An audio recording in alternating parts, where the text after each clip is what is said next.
So, lecture 4, the topics for to be covered are the following. As always, we will do a quick summary of what we have done in the last class, but with a little additional information so that it is not just a repetition, some additional perspectives. Today's lecture, we will look at the process of reconstruction. In terms of the last time we talked about the filter that we use for reconstruction. So, today we will talk about the process of reconstruction. Then from an ideal reconstruction filter, how do we work our way towards a realizable reconstruction filter. So, it is a two-stage process by which we get the realizable filter. And we will be talking several times about discrete time processing of continuous time signals. So, multiple times we will visit this concept, because I want you to feel very comfortable about going from continuous time to the discrete time, where the discrete time sampling is different. So, basically, in order to get a good understanding of the multi-rate systems, we keep referring back to the continuous time, and this is a very good example of what we could do. The relationships between continuous time and discrete time in the frequency domain, what happens when you go, when you do the process of sampling, when you do the reconstruction. This is a very important framework that is covered in today's lecture. We will also talk about some aspects of how do we develop a reconstruction process, what happens in a D2A, for example, if that for an understanding. What we are assuming is that all the students are familiar with what contents of Oppenheim and Schaefer chapter 2. Primarily that would be the definitions of discrete time signals and systems, understanding of LTI, the discrete time Fourier transform and its properties, and basic operations. We will just refer to some of them in passing in today's lecture. That is our underlying framework. Our focus primarily is on Oppenheim and Schaefer chapter 4 for the time being. Written assignment number 1 and computer assignment number 1 both will be uploaded in a few hours time. Please do take time to look at it and get started. The Tuesday hour is for doubt clearing. It is not an official lecture, but that is a time that the TAs and I will be available to answer any doubts. Okay, so just to pick up where we left off, we said in the last class, we made this statement that if we wanted to look at a continuous time signal sampled at omega s, we will get a band limited signal when we do the reconstruction process. It will be limited to omega s by 2, from minus omega s by 2 to omega s by 2. The ideal reconstruction filter is one that will get rid of the images. Notice that the images will be located at multiples of omega s. This goes from minus omega s by 2 omega s by 2 and is 0 everywhere else. So, it basically removes all other images except the k equal to 0 version of the primary image. Now, the other aspect is the scaling. So, keep in mind that there is a scaling element which is part, and I am sure you would have been able to verify that the corresponding impulse response of an ideal reconstruction filter is obtained, is basically a sinc function. Okay, we will come back to looking at it in a little bit more detail, but let us just summarize or recap all the key results that we have said so far. So, the sampling process xs of j omega, the spectrum of the sampled signal, we said has a scale factor 1 over Ts summation k equal to minus infinity to infinity xc of j omega minus k omega s. Again, this is more so that you are very familiar and comfortable with the expression. Okay, the scaling factor, the multiple. So, k equal to 0 is your underlying continuous time spectrum. Multiples of k plus minus 1 plus minus 2, you get all the shifted versions, and those are the images that occur during sampling. Those are the ones that you need to remove when you do the reconstruction process. Okay. The relationship between the continuous time signal and the sampling frequency, omega s sampling frequency is equal to 2 pi by Ts. And very important relationship, as you reduce Ts, that means your sampling period is reducing, sampling frequency is increasing. So, that is a very important important relationship.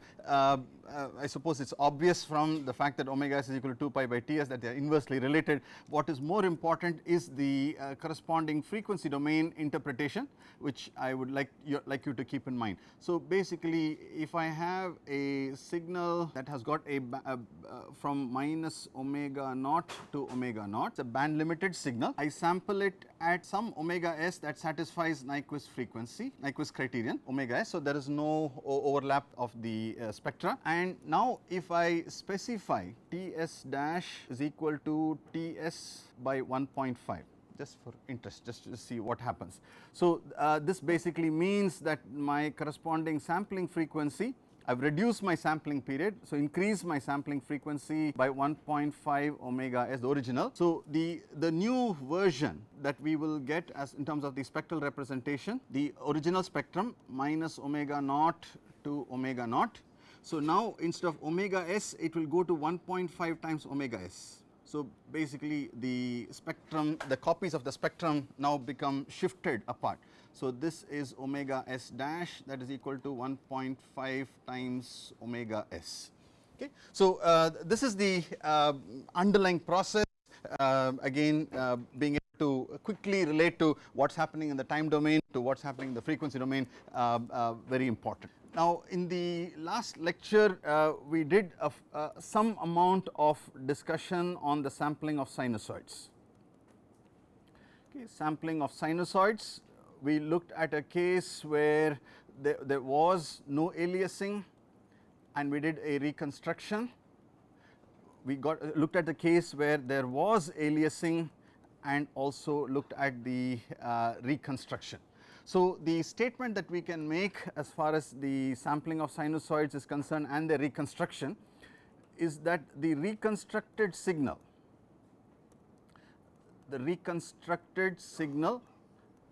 depends on the spectrum that lies between minus omega s by 2 to omega s by 2. It does not matter whether that was part of the original spectrum or of one of the shifted spectra. That is what we saw in the last lecture. So depends on the signal in the range minus omega s by 2 to omega s by 2. In the case of sinusoids with the aliasing, we found that what lies within the spectrum is also a sinusoid, but of a different frequency. So that was the observation. Okay. Now in terms of the ideal reconstruction filter, we had looked at this information, so we won't repeat that. Now let me just sort of mention the key observation from the example that we looked at. That was the example of generating CD data, compact disc.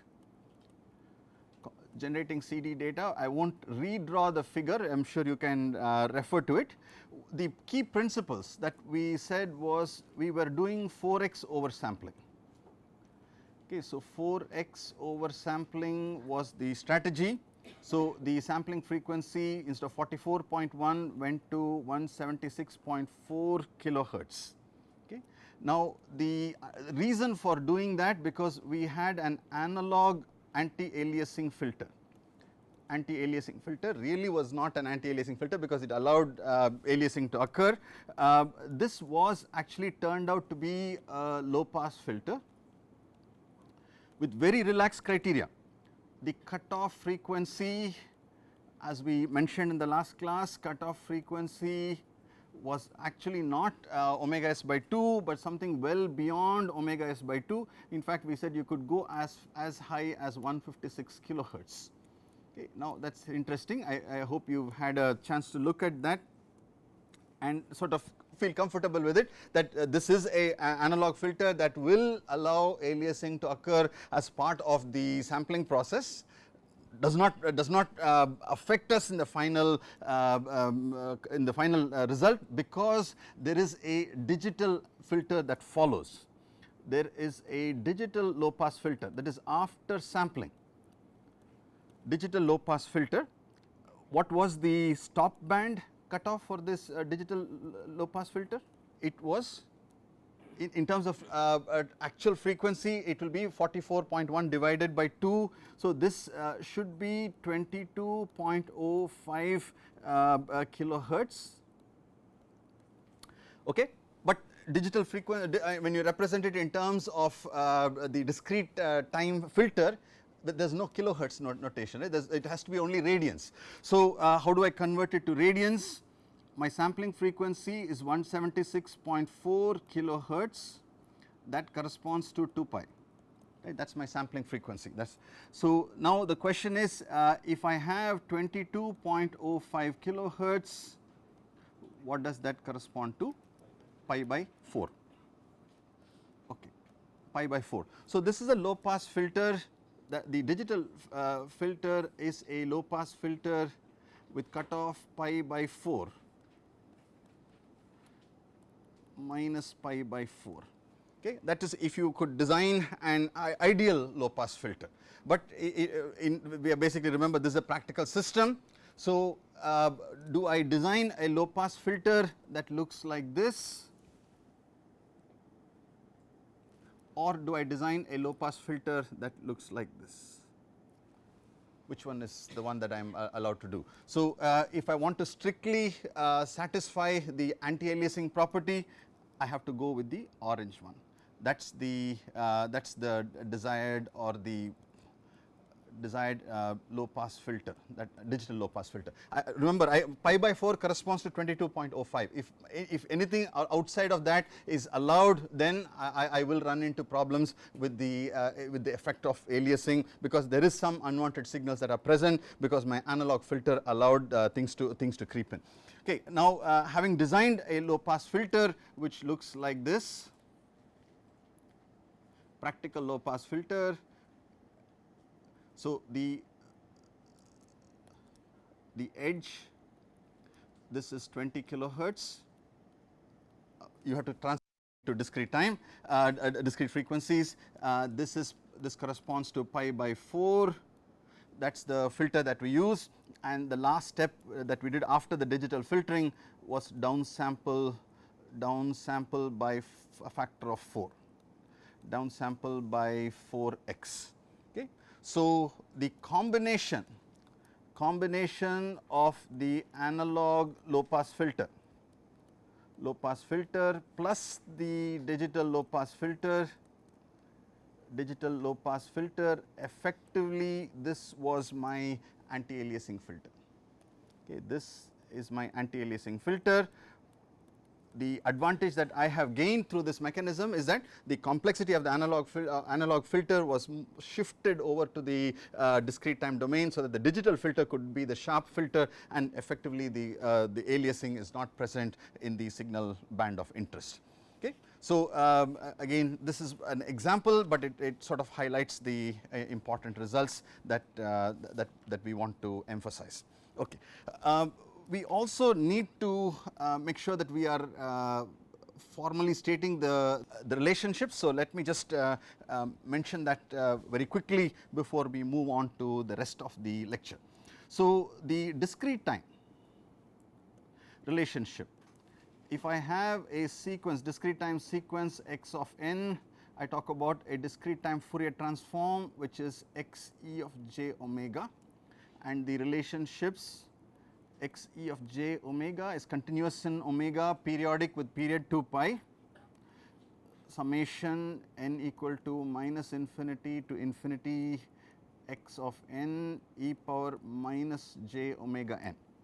Okay, and x of n can be obtained by the inverse transform 1 by 2 pi integral minus pi to pi, because anything outside of a minus pi to pi range is a repetition, x e of j omega e power j omega n d omega. Again, this is something that you are familiar with, but I needed to write it down so that we are comfortable with what is the basic definitions.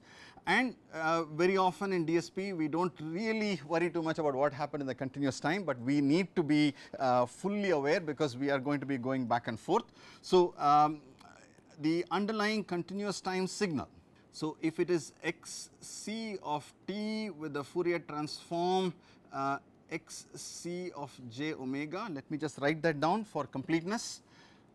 X c of j omega is an infinite integral minus infinity to infinity x c of t e power minus j omega t dt. Again you can see close similarities. The inverse transform in this case also turns out to be an infinite integral. It is 1 by 2 pi minus infinity to infinity x c of j omega e power j omega t d omega. Okay, so that more or less sets the framework of what we are trying to do. Then what is left is the link between the continuous time and the discrete time. Remember the link that goes back and forth, in one way it is sampling, the other way is the reconstruction process. So the discrete time frequency omega is related to the continuous time frequency through the sampling period Ts. Ts is 2 pi divided by omega s. So basically any frequency omega continuous time can be mapped to the corresponding discrete time frequency using this following 2 pi by omega s or 2 pi times omega by omega s. Okay, it's as if you took the continuous time frequency, normalized it by omega s and then mapped it in the range 0 to 2 pi, omega s to 2 pi. So again this is a useful relationship, simple one, but it helps us be able to map from one domain to the other. Now comes an important, it is more of an observation. So omega s is the sampling frequency, that is the frequency with which the spectrum repeats. Now in the discrete time this corresponds to 2 pi. So 2 pi in the discrete time, I will just put it as discrete time, this is continuous time. So the frequencies 2 pi maps to omega s. Okay, and very often we are interested in omega s by 2, because that is the portion of the spectrum that will get reconstructed. So that means anything from minus what will from in the discrete time representation, that is of interest. Okay. So typically the reconstruction process is in the range minus omega s by 2 to omega s by 2. This would correspond to, in the discrete domain, this would correspond to minus pi to pi. Okay, basically looking at one period of the discrete time Fourier transform, the spectral properties. Okay. Another sort of related observation, now when I go from 0 to 2 pi, where does my highest frequency occur in the discrete, when I am looking at the discrete time representation? It occurs at pi. So basically an observation that we would note down here, maybe to the side, is that the pi corresponds to the highest frequency, which basically also says 2 pi will wrap around to DC. Okay. So again that is just by way of all the different relationships that we have. Okay. So I think we are now ready to take on in our discussion, that is the process of reconstruction. Again it is a subject that you would have studied in basic DSP, but our interest is to certain observations, because we will be looking at it multiple times in the context of multi-rate system. So the process of reconstruction. So the basic underlying system is that I have a sequence x of n, I must reconstruct it into a continuous time signal xr of t, and the steps that we would need to take. The first step is going to be that I need to go from the discrete domain, where I am representing in terms of numbers, a sequence of numbers, to something in the continuous time. So from a sequence we need to convert it into an impulse train, Okay. Then once you have it in the form of an impulse train, then it is a continuous time signal, let us call it as xs of t. Then this one has to be will be reconstructed by removing the unwanted portions of the spectrum. So this is going to be the reconstruction filter. and for the moment we are going to assume that it is ideal. We will remove the ideal assumptions very shortly, but for now we will assume that this has a spectrum HR of j omega, and then based on that we produce an output which is the reconstructed time domain signal.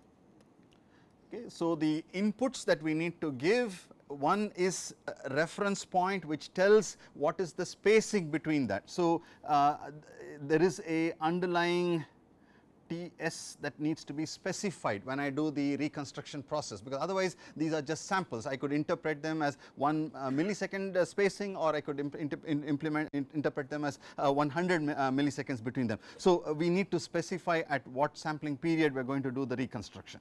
So, writing it mathematically gives us the best insight. So, let us write down the process that we have written down.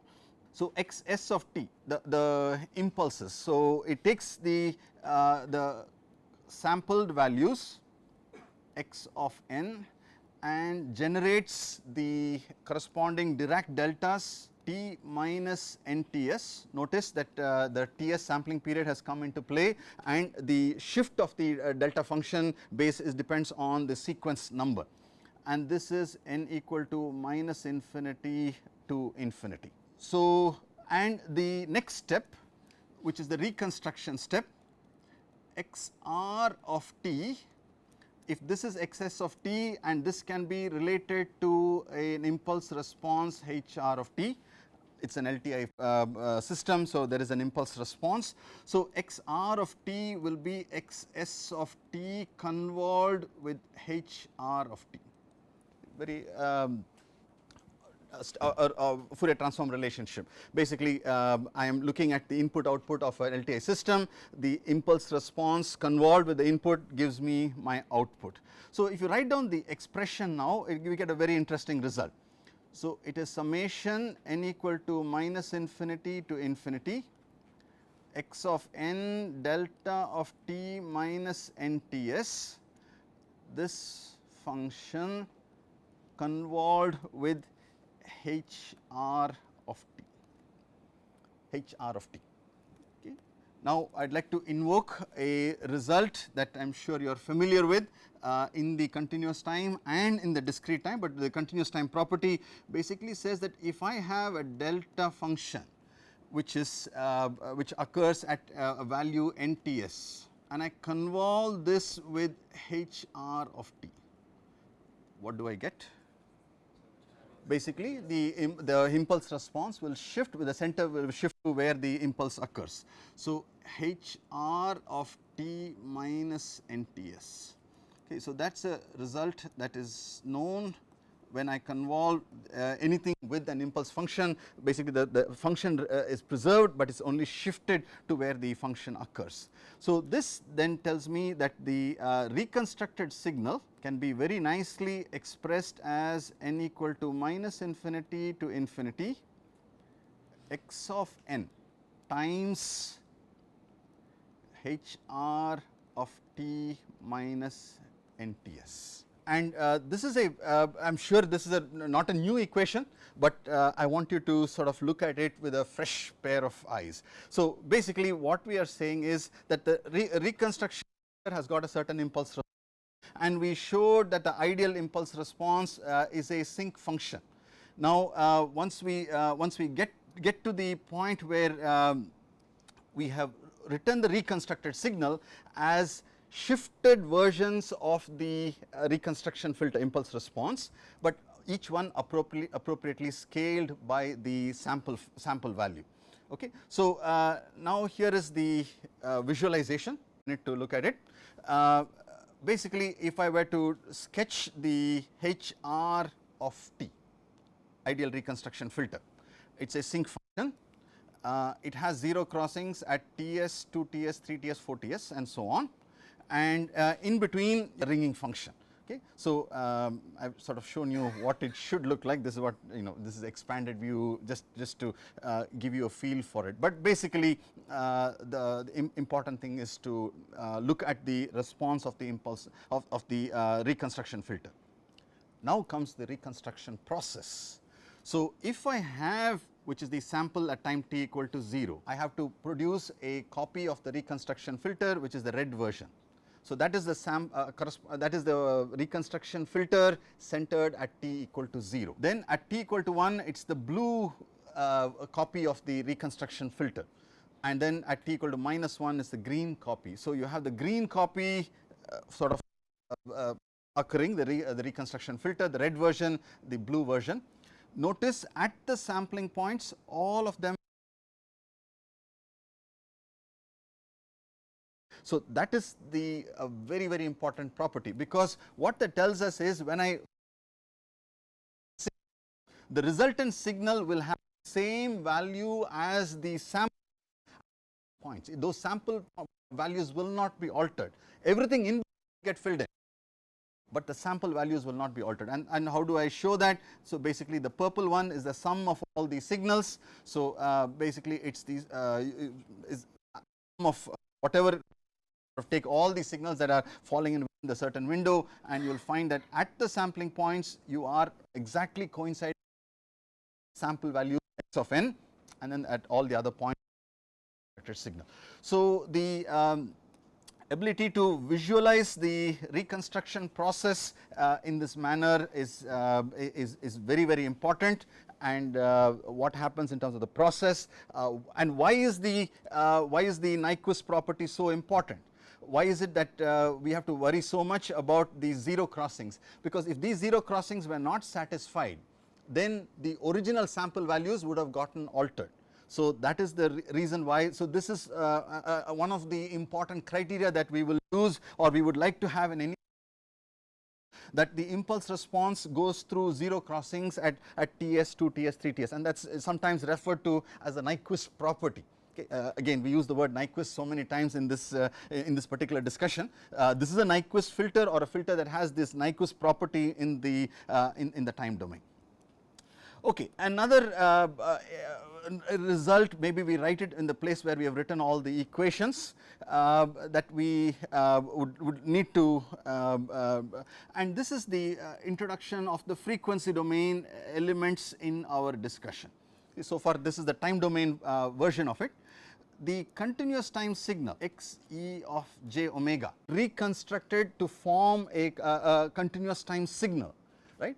And in the process we went from the discrete time omega to the continuous time omega, and then passing through the reconstruction process. Since we know that omega is related to omega times Ts, we can also say that yes, omega is just a variable, whether it is the discrete time omega or the continuous time omega. So, I can very well write this x e of j omega as x e of j omega Ts.